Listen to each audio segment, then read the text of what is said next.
오늘은 코로나 상황으로 시작하겠습니다. 유럽 CDC 데이터 추세는 내려가고 있는 걸로 보이는데 제가 그 개별 국가들을 봤는데 보시면 영국이죠. 이거는 월도미터 데이터입니다. 내려오다가 멈춰섰습니다. 만대 중반에서. 독일은 굉장히 특이한데요. 봉쇄를 하고 있는데도 계속 옆으로 개걸음을 하고 있다는 게 희한합니다. 독일은. 프랑스는 굉장히 많이 내려온 것 같긴 한데 옆으로 개걸음을 치기 시작한 때가 만대 초반대입니다. 이탈리아는 아직 내려오고 있어요.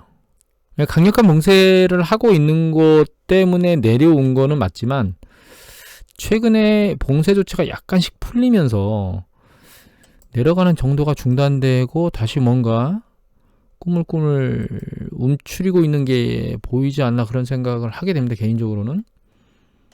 이런 상황에 지금 요새 스키장이 난린데 영국이네요. 독일하고 프랑스는 스키장 안 열겠다라고 얘기를 한 것 같고 오스트리아하고 스위스는 열었는데 오스트리아는 자꾸 난리를 치니까 리프트를 사용하지 않도록 만들겠다. 리프트 없으면 스키장에서 스키를 어떻게 답니까? 그죠? 그러니까 결과적으로 이제 숲박만 열겠다 이런 뜻인 것 같은데 스위스는 지금 계속 하고 있어요. 근데 제가 보기에는 올 1월 달인가요? 갔다가 몇천 명인가요? 그 코로나에 감염돼가지고 한번 난리 쳤었거든요, 유럽이. 근데 딴 동네에서 다 스키장을 안 하면 전부 다 스위스로 스키를 타러 가겠죠.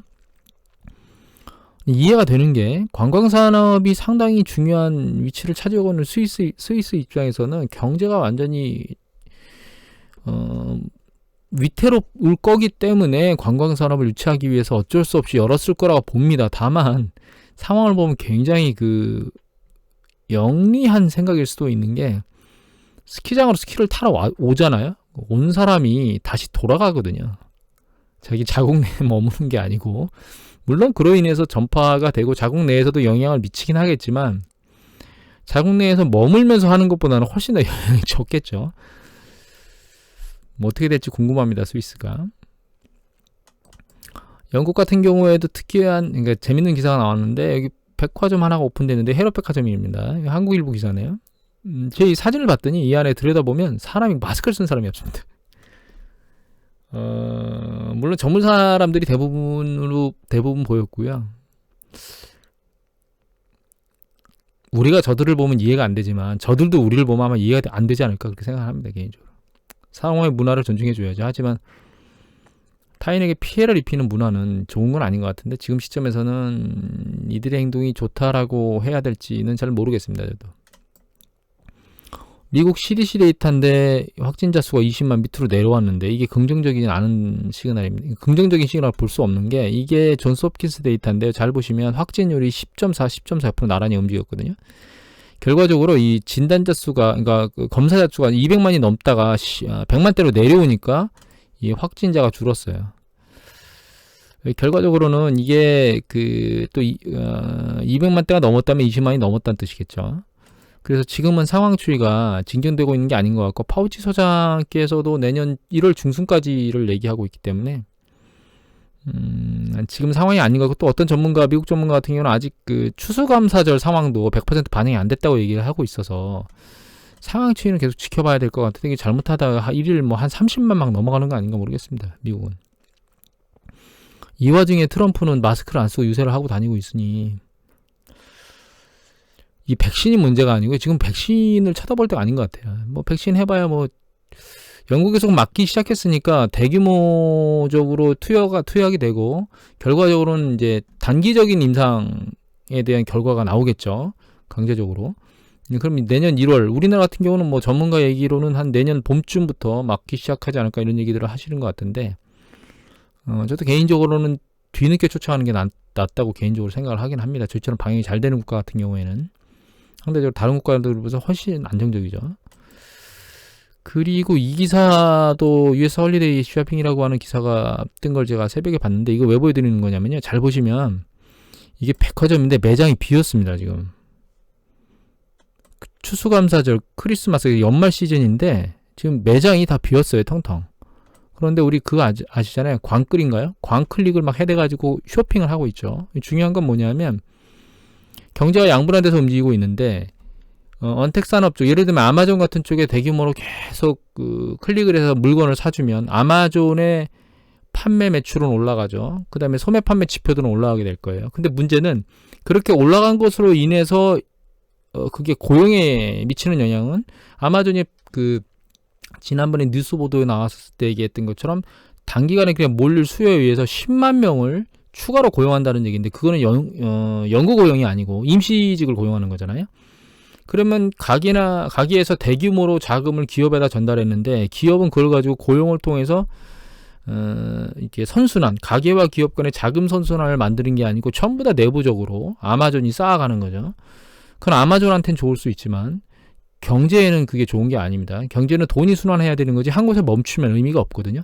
그럼 아마존이 그걸 가지고 얼마나 대규모로 고용을 창출할 수 있는 투자를 하느냐라고 하는 점이 문제죠. 근데 이게 계속 지속될 거냐, 이런 패턴이 일정 수준은 지속하겠지만 일정 부분에서 지금 계속 뭔가 소화가 되는 영역 하에 있다면 향후에는 언택 기업들이 지금까지 폭발적으로 일어났던 매출이 계속 일어날 거가 아니기 때문에 결과적으로는 이쪽에 투자는 없을 거라는 얘기죠. 자금만 유보해서 쌓일 뿐이고 그 기업에. 그건 경제가 선순환을 한다는 뜻이 아닙니다. 그래서 고용 측면이나 이런 것에 대해서, 그 다음에 경제가 빨리 좀 늦게 살아나는 게 아니라고 연준 의장, 제롬 파월 의장이나 혹은 연준 이사들이 우려하는 것들을 단편적으로 보여주는 게 아닌가, 단적으로 보여주는 게 아닌가, 그런 생각이 들어서 이 기사의 내용을 잠깐 보여드렸습니다. 그리고 이거는 예전에 김현석 씨께서 쓰신 멀스트리트 나오는 가끔 보여드렸죠. 예상대로 오르는 뉴욕 증시, 예상치 않은 일이 터진다면이라고 하는 기사를 쓰셨는데, 그냥 궁금하면 한번 읽어보십시오. 뭐 내용은 몇 가지 있습니다. 문제가 야기될 수 있는 몇 가지 소지들, 계속 제가 얘기해왔지만 혹시 백신이 정말 말한 대로 효과가 나타나지 않는다면, 그 다음에 또 여기 특이한 거는 진짜 그 조지아주까지 민주당이 장악을 한다면 오히려 반대로 주식시장이 조정을 받을 것이라는 의견을 또 내신 분이 있어요. 그래서 이게 진짜 코에 걸면 코 고리고 귀에 걸면 귀 고리고, 이 주식 예측은 좀 어떨 때 보면 참 웃깁니다. 하여튼. 근데 이제 이 기사 중에 제가 계속 보는 기사 중에 이제 이 국채 수익률과 관련된 내용이 있습니다. 아마 1.5% 넘어가면 주식시장이 크게 조정을 받을 거라는 얘기를 써놨던 쓴 것 같은데, 제가 기사 내용이 잠깐 기억이 안 나는데, 지금 10년 국채 수익률이 계속 올라가고 있거든요. 이게 통상적으로 쉽게 말씀드리면 긴축발차기거든요. 그러니까 경기가 수축 국면에 진입하면 중앙은행에서 경기 부양을 해서 대규모로 그러니까 기업 금리 수준을 밑으로 깔아놓아서 유동성 장세가 일어나게 되는데, 그 유동성 장세가 인플레이션을 유발하기 시작하면 그 인플레이션 유발로 인해서 금리가 상승할 수 있게 되는 거죠. 그 금리 상승은 결과적으로 향후에는 너무 낮은 수준의 수익률 때문에 매력도가 떨어진 채권의 매력도를 올릴 수가 있습니다. 수익률이 올라가니까. 두 번째는 긴축발착은 긴축 정책을 초래할 수 있죠. 그래서 주식시장이 출렁이게 되는데, 그 긴축발작이라고 하는 것은 악재는 아닙니다. 악재는. 그 긴축이 정말 악재이려면 경기가 정점 부근에 있으면서 중앙은행이 일정 수준까지 그래도 금리를 올렸고, 그 다음에 그 상황에서 긴축에 대한 속도가 빨라져서 시장에서 그 금리 정도 수준을 커버하지 못하는 이런 패턴, 그 다음에 그 금융기관이 자금 대출에 대해서 향후에 대한 경기 지속성에 대한 불확실성 때문에 자금을 시장에 푸는 걸 약간 주춤해 한다거나 이러면서 이제 붕괴될 때는 추세가 붕괴되는 건데, 지금은 경기가 상승 초입에서 올라가는 패턴에 있는 거기 때문에 지금 일어나는 긴축 발작은 조정의 시그널이지 붕괴의 시그널은 아닙니다. 일반적으로는. 그래서 과거 사례를 보면 이게 이제 보라색이 10년 국채 수익률인데요. 글로벌 금융이 깨지고 나서 올라가다가 보시면 한번 크게 이렇게 쭉 출렁이죠. 이때 잘 보시면 10년 국채 수익률이 쭉 올라가면서 출렁이잖아요. 초반부에 올라갈 때는 떨어졌던 거 이제 회복하면서 올라갔다. 여기 잘 보시면 쭉 탄력받고 올라가면서 여기서 잠깐 흔들렸죠. 그러다가 이제 내려오는 과정에서 다시 주식시장에 밀고 올라가다가 다시 한번 그 채권 10년 수익률이 빠른 속도로 올라가니까 어떤 특정 선까지 밀고 확 올라가 버리니까 긴축발작으로 조정을 받게 되죠.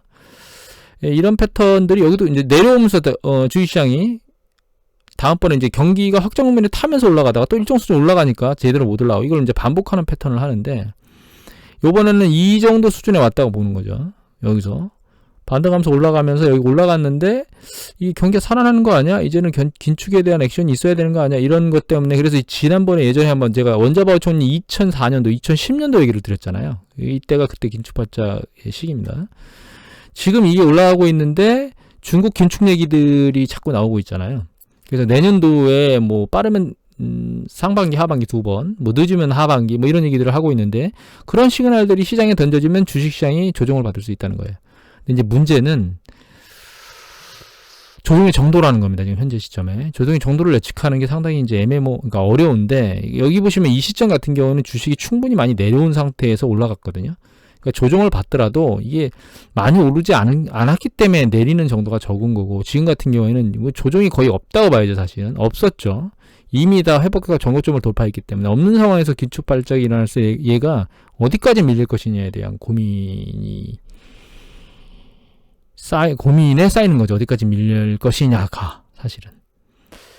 제가 생각하는 최대에서는 여기라고 보고 있는 겁니다. 지금 현재 여기까지라고 보고 있고 그 마크 파버나 아니면 짐 로저스나 이런 분들이 얘기하는 거는 아마 이 수준을 뛰어넘고 밑으로 더 붕괴되는 걸 아마 얘기를 하시고 있는 것 같아요. 상황은 지켜봐야 될 것 같고 근데 지금처럼 투심이 너무 강력한 상황에서는 과연 세게 밀릴 수 있을까? 물론 이게 계속 타고 올라가면 올라갈수록 밑으로 붕괴의 가능성이 더 커지는 거는 맞다고 보고 있습니다. 근데 지금 단기간에 그 마크 파버나 짐 로저스가 생각하시는 것처럼 버블의 붕괴라고 할 수 있는 단어까지는 안 돼야 되지 않을까라고 하는 게 저의 개인적인 생각입니다. 지금으로서는 아직까지는.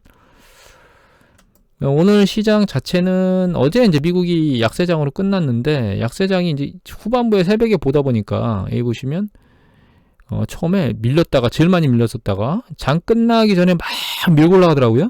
그래서 이거 다시 회복하나 그랬는데 갑자기 확 밑으로 꺾었는데 끝나기 직전에 다시 확 밀고 올라가면서 일정 부분 하락 부분 다시 다 밀고 올라갔어요. 다우도 마찬가지고요.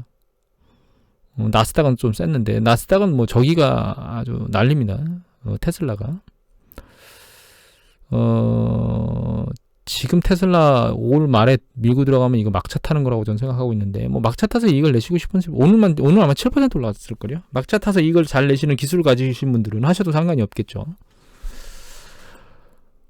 투자자별 매매 동향을 보면 잠깐 뭐 외국인이 지난번에 2조 4천 팔았다가 스물스물 사는 것 같더니 오늘 거의 8조 9조 아까 8조 넘은 것 같은데 이거 제가 시간이 좀 지나요. 8조 넘었네요. 아니네 6조 됐고 개인들이 계속 사주고 있는데 특이한 건 연기금이에요. 연기금 보시면 연기금이요. 자금을 일정 수준을 안 털고 있다가 이게 10월달 넘어가서부터 터는 규모가 사는 규모보다 훨씬 커졌어요. 보시면 잠깐 뭐 사는 것 같더니 11월 초에 계속 털죠. 최근은 터는 규모가 계속 커지고 있습니다. 이렇게. 그러니까 연기금도 사실 연기금은 단기 투자 자금이 아니고 장기 투자 자금이거든요.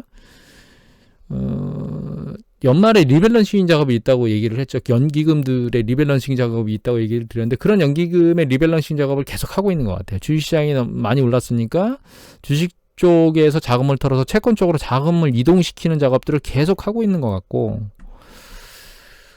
이런 작업들이 계속 하게 되면 연말까지 사실 이게 주식시장이 계속 머리를 들고 있다면 이게 올라가는데 제약으로 작용을 하지 않을까 그런 생각을 하게 됩니다. 상하이 지수도 추세적으로 계속 5일장이 내려오고 있고 일봉으로 놓고 보면 급등했던 거를 이제 밑으로 빼먹고 있는데 10일 이동 얘는 특이하게 10일 이동 평균선도 좀 보여주거든요. 근데 이제 10일 이동 평균선이 꺾인 걸 넣어서 이제 20일 이동 평균선이 어떻게 될지 좀 지켜봐야 될 것 같고 단기적으로 밀려 올라온 거는 상당히 많이 올라왔는데 경제지표가 뭐 오늘 나온 경제지표 보면 미국의 그 트레이드인가 무역 수지가 예전보다는 상당히 높은 수준으로 계속 움직이고 있거든요. 그런 이제 긍정적인 시그널이 있는데도 불구하고 주식시장은 탄력이 이제 다른 국가들하고 맞물려서 움직이고 있는 것 같아요. 상대적으로 센 건 맞지만. 그래서 연말에 갈수록 그 미국이나 유럽의 코로나 상황이 안 좋아질 것 같고 단기간에 코로나 상황이 백신 문제로 인해서 해결될 게 아닐 것 같으니까 눈치 보기를 계속 하지 않을까 이런 생각을 하게 됩니다. 금에 대한 얘기를 하려고 했는데 마지막으로 금에 대한 얘기를 잠깐 드릴게요. 시간이 좀 길어질 것 같아서 끊으려고 하다가 잠깐 하고 갈게요. 우리가 지금 금이 달러 인덱스가 내려온 것 때문에, 그리고 지금보다 훨씬 더 많이 그러니까 많게는 뭐 30% 얘기하는 사람들도 있고, 근데 지금 90달러대거든요. 90달러대인데 여기서 10%를 더 떨어지면 80달러 초반대입니다. 여기까지 오는 겁니다. 80달러 초반대 이 정도까지 오는 거예요. 근데 이게 금 가격이거든요. 근데 잘 보시면 80달러 초반대에 금 가격이 여기 있었잖아요. 근데 지금은 90달러대 달러 인덱스가 있으면 달러 인덱스 가치가 이때보다는 올라갔으니까 사실 이거보다는 낮은 수준에 있어야 되죠. 이거 뭘 말씀드리는 거냐면 금값이 옛날에 달러 인덱스의 유지선상에서 있었던 걸 비교해보면 지금 높다는 뜻입니다.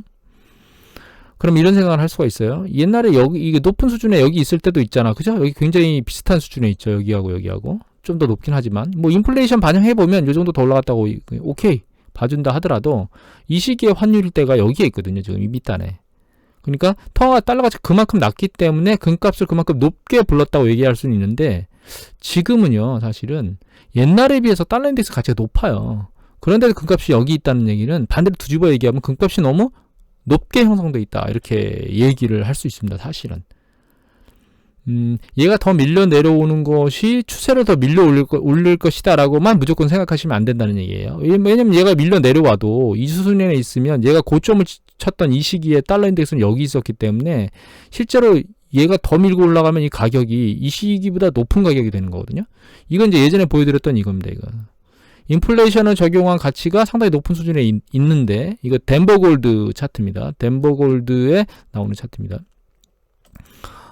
그거 이외에 달러 인덱스 가치, 인플레이션에다가 달러 인덱스 가치까지 포함해보면 실제로 금값은 달러 인덱스하고 맞물려서 꼭 움직일 것이다 라고 생각을 100% 할 수는 없다는 그런 부분들을 말씀드리려고 하는 거고, 일시적으로는 이게 달러 인덱스 추세가 내려오면 금값이 반등하면서 올라갈 가능성은 있습니다. 충분히.